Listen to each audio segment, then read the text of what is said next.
This is Sarah Poff and those art hands. We're going to make an Adobe house and the scene around it today. So let's take this out and we'll kind of look at it. See if I can just pull it off like that and you kind of see in. And I've just kind of scored it together. So what I have done for you is I have taken a package of modeling clay, which is really oily. It's kind of good for the skin that way. It will make your hands feel a little bit oily. It's kind of hard to begin with. Now when you're making the cactus, you may want to wad and re-wad it in your hands, but when you're making the Adobe house, you're probably just going to want to go straight for these pieces. You could put it together like this if you wanted it a little bit bigger. However, the portion size you get means that roof would need to be brown if you do that, or you would need to use a piece of felt or a piece of cardboard on there. What I did on mine is I took 2 pieces and then I cut me out a door. I'm going to use my toothpick here to start scoring. That way, if I mess up, I can just take this and rub across it, and then I can redo it. Or I can flip on the other side and do that. So I want to just keep going like this, kind of scoring it. I'm going to do me a window here. See, if I mess up, I just kind of keep straightening it until I get it done. Then I'm going to take this, I'm going to put it back over here because we've got a little felt on the place that we're working. We don't want to get this on the felt. I'm going to take my knife. Just going to kind of rock it back and forth until I score it down in there enough. Then I feel like it's starting to come through.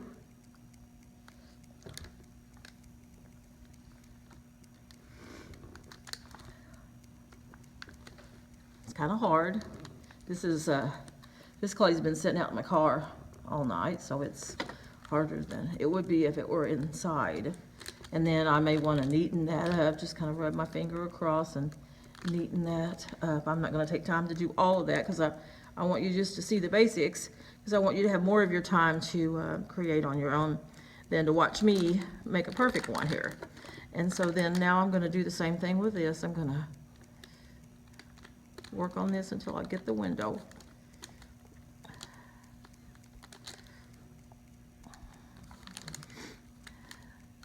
There, of course, are other tools that you could use, but I picked a tool that's easy to find. If we break it, it's not a big deal.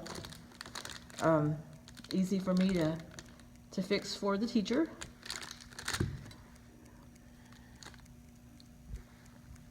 Okay, so now I just take this piece and I start working with it. I'm going to cut one of these, and what I did is I looked for the one. I took a knife and sliced these for you, and so I looked for the one that's not cut as good. Then I'm going to just slice this in half, and that's going to be the width of my house.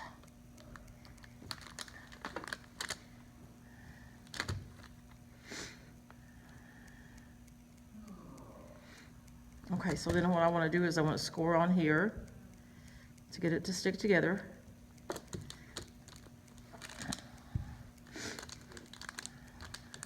And then I'm going to rub these 2 clays together, 2 pieces together like this to get them to stick.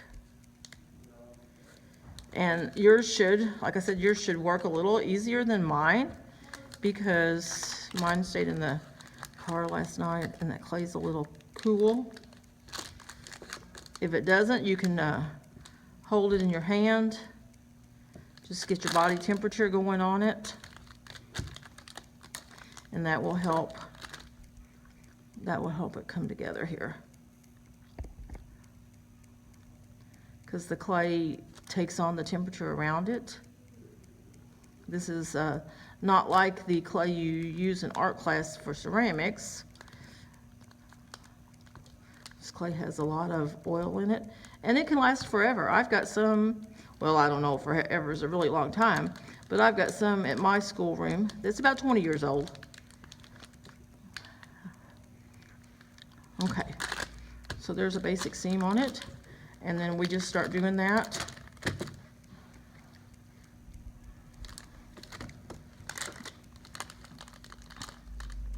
On this side too.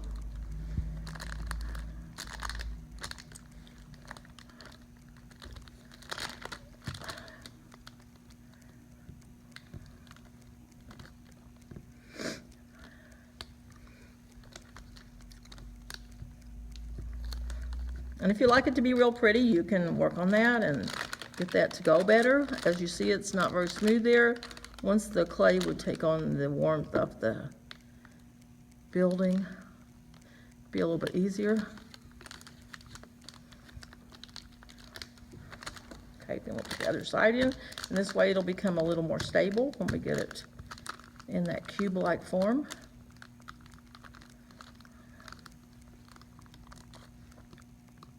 Sometimes you can just take it like that and just kind of push it together, and that'll get it going.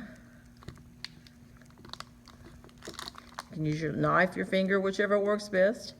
Maybe you have another tool that I don't have here with me that you could also use.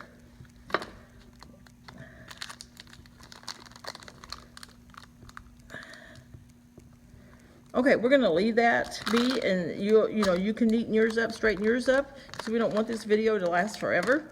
So we're gonna work on the roof. So I'm gonna measure this off.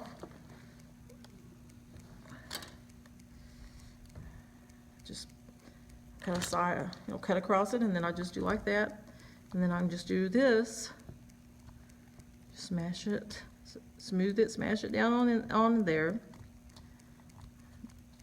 And then if I want the sticks coming out, works best to take those in half and just push them in like that.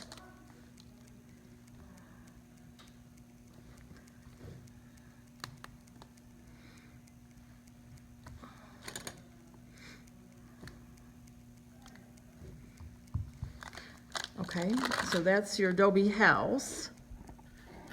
And then you will have, let me just move this kind of out of the way, you will have a container that has felt in it if you want to make a little rug like that.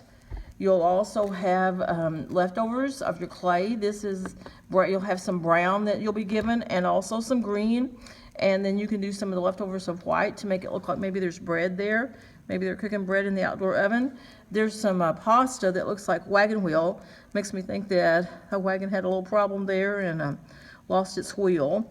And then I took some of my paper that I used for the bottom here, and I cut out a little person. There'll be some scraps of material that you can use and pick from if you'd like to do something like that. I just did it real simple. I just did, you know, brown hair, dot eyes. You can do it more complex if you have more time. And then we made a little fire, which I just have some scraps of wood in there, just little pieces of wood that my mama picked up, and you can glue them there. Now, to make these little vases look a little bit more realistic, I've got some plastic greenery that you can just stick in there, just like this. And then you have a little plant. Oh, there's a stick up inside there. The fingers sometimes don't want to work, and you got to keep trying. But those are the characteristics, the little person there, the little pots, the rocks. That's what makes it come to life. If you just make an Adobe house, it doesn't come to life. And as you see, we have blue in the background, and then I put a folder. This is a scrap of a folder that you'll find in the box tray that you could use. You could color on it, or you could just leave it like it is. So I want you to have lots of creativity with this, and I hope you enjoy this. This is Sarah Poff and those art hands. You have a great day now.